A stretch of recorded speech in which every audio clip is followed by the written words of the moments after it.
ஆண்டவராய் இயேசு கிறிஸ்துவின் வெளியேறப்பட்ட நாமத்தினாலே ஆண்டவர்களுக்கு கொடுத்த ஏஜே பவர் மினிஸ்ட்ரியின் சார்பிலே அன்பின் நல்வாழ்த்துக்களை தெரிவித்துக் கொள்கிறேன். இந்த அன்பின் வார்த்தைகள் மூலமாய், நிகழ்ச்சி மூலமாய் உங்களையும் என்னையும் சந்திக்க வைத்த என் தேவனை மனதார துதிக்கிறேன். இன்றைக்கான இறை வார்த்தை லூக்கா நற்செய்தியின் புத்தகம் 17ஆம் அதிகாரம் 5வது திருவசனம். உங்களுக்கு கீழ்ப்படியும் கடுகளவு விசுவாசம் இருந்தால் இந்த மரத்தை பார்த்து வேரோடு பெயர்ந்து கடந்து போய் நடுவென்று சொன்னால் அது நடக்கும். உங்களுக்கு கீழ்ப்படியும். ஆம், எனக்கு அருமையானவர்களே, உங்களால் கூட அந்த காரியம் ஒன்றுமில்லை என்று வேதம் சொல்கிறது. ஆனால் விசுவாசிக்க வேண்டும். கடுகளவு விசுவாசம், சின்ன விசுவாசம் தான் இந்த கடுகுக்குள்ளாய் பெரிய மரத்தை அருளாதர் இயேசு அதற்குள்ளாய் வைத்திருக்கிறார். கடுகு உயிருள்ளது. ஆம், விசுவாசம் என்றால் உயிருள்ள விசுவாசத்தோடு நீங்களும் நானும் உயிருள்ள ஆண்டவரை ஆராதிக்கிறபடினாலே அந்த ஜீவனுள்ள தேவனுக்கு முன்னதாக விசுவாசமே உயிருள்ளதாக இருந்து அது பேச வேண்டியது விதத்தில் நாம் பேச வேண்டும். ஆம், எனக்கு அருமையானவர்களே, மலைகளை மத்தேயு நற்செய்தியாளன் சொல்கிறார், மலைகளை பார்த்து பேசு என்று சொல்லி.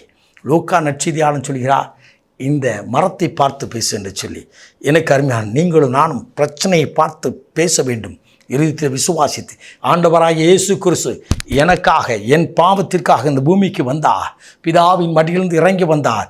எனக்காகவே மரித்தார். என் பாவங்களையும் என் அக்கிரமங்களையும் என் சாபங்களையும் சிரசிலே தூக்கினார், தோளிலே சுமந்தார்.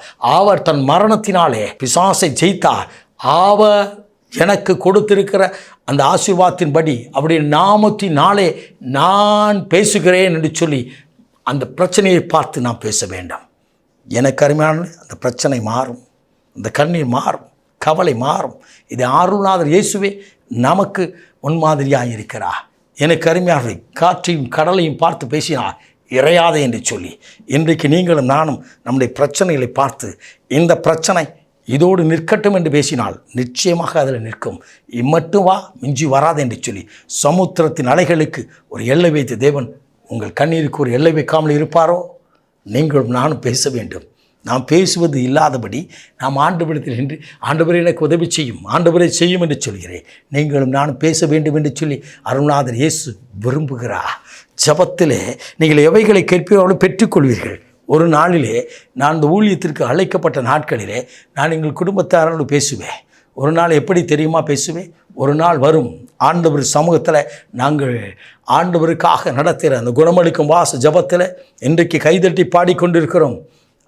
ஒரு நாளிலே நாங்கள் ஆண்டவருக்கு நல்ல இசைக்கருவிகளோடு ஆர்கன் ரிதம்படெல்லாம் வைத்து நல்ல அருமையாய் நாங்கள் ஆராதிப்போம் என்று பேசினேன். என் குடும்பத்தினர் சிலர் பார்த்து என்னை பரிகாசம் பண்ணினார்கள். இது எப்படி நடக்கும்? இது நடக்கின்ற காரியமாக என்று சொன்னார்கள். எனக்கு அருமையானது நடந்தது என்ன? அவர்களும் அந்த குணமளிக்கும் வாச ஜபத்திற்கு வெள்ளிக்கிழமை தோறும் வருவார்கள். அவர்கள் கண்டு அநேக முறை சொல்லியிருக்கிறார்கள், ஆண்டவரை ஆராதிக்க எப்படி நான் பேசினேனோ, எப்படி விசுவாசித்து பேசினோ, அதுபோல் இன்றைக்கு தேவனை மகிமைப்படுத்தி கொண்டிருக்கிறோம். இசை கருவிகளோடு தேவனை ஆராதிக்கும்படியா, தேவ சமூகத்தில் நின்று நடத்தும்படியா தெய்வம் கொடுத்திருக்கிறார். அப்படியால் நீங்களும் நானும் ஆண்டவர்களாக விசுவாசித்து விசுவாச அறிக்கையிட வேண்டும். விசுவாசம் பேசுகின்ற விசுவாசமாக இருக்கும் என்று சொன்னால் நீங்கள் இழந்து போன எல்லாவற்றையும் இன்றைக்கு நீங்கள் பெற்றுக்கொள்வீர்கள். இழந்து போனது மாத்திரமல்ல, இன்னும் அதிகமாய் அமுக்கி குலுக்கி மடியில் சரிந்து விழும்படியாய் அருள்நாதர் இயேசு கொடுக்க ஆயத்தமாக இருக்கிறார். கேளுங்கள் கொடுக்கப்படும், தட்டுங்கள் திறக்கப்படும் என்று சொன்னாரே. அந்த தெய்வத்தின் சமூகத்தினின்று கேட்கும்படியாய் கேட்டு நாம் அவரிடத்தில் பேச வேண்டும், அவரிடத்திலே கேட்க வேண்டும், பிரச்சனையை பார்த்து பேச வேண்டும். என் இயேசு கிறிஸ்துவின் வல்லமையுள்ள நாமத்தினாலே இந்த காரியம் எனக்கு வருவதாக என்று சொல்லி நீங்கள் ஜெபித்து பாருங்கள். நிச்சயமாக நீங்கள் பெற்றுக்கொள்ள முடியும். நிச்சயமாக பெற்றுக்கொள்ள முடியும். இது இயேசு தான் சொன்னார். அதைத்தான் பேதுரு செய்தார், அதைத்தான் யோவான் செய்தார். தேவாலயத்துக்கு கடந்து வந்தார். திருத்துதர் பணி 3ஆம் அதிகாரத்தில் நுண்டி முடவனை பார்த்து சொன்னார், இயேசுவின் நாமத்தில் எழுந்து நட. அவர் அந்த நுண்டி பிச்சைக்காரனை பார்த்து அவன் இருந்த நிலையை பார்க்காதபடி ஆண்டவருடைய நாமத்தினாலே அவர் எழும்பி நிற்க செய்தார். அவர் பேசினபடியே நடந்தது. இன்றைக்கும் நீங்கள் பேசுகிற காரியத்தை அப்படியே நடத்தப் போகிறது. ஆம், எல்லாவற்றையும் கீழ்ப்படியும்படி ஆண்டவர் நடத்துகிறார். நாம் ஜெபிப்போமா? அன்பின் பரலோக பிதாவே, இந்த அற்புதமான வேலைக்காய்மை சோதரிக்கிறோம். உங்களுக்கு கீழ்ப்படியும் என்று சொன்ன வார்த்தையின்படி இன்றைக்கு எந்தெந்த காரியத்தில் பயந்து நின்ற காரியத்தில் நின்றார்களோ அத்தனை காரியத்திலும் கேட்டுக்கொண்டிருக்கிற இந்த வார்த்தை கேட்கிற உம்முடைய ஜனங்கள் வாய்களை திறந்து நாவுகளால் எதை அறிக்கை விட்டு கேட்கின்றார்களோ அதை அப்படியே கீழ்ப்படி செய்து அப்படியே அவர் கரத்தில் கொடுப்பதற்காக நன்றி. ஆசீர்வதியும், காத்துக்கொள்ளும். நீர் உயிரோடு இருப்பதை விளங்கச் செய்யும். இயேசு இரட்சகரின் விலையேறப்பட்ட நாமத்தில் ஜெபிக்கிறோம் ஜீவனுள்ள நல்ல பிதாவே. ஆமென். ஆமென். God bless you.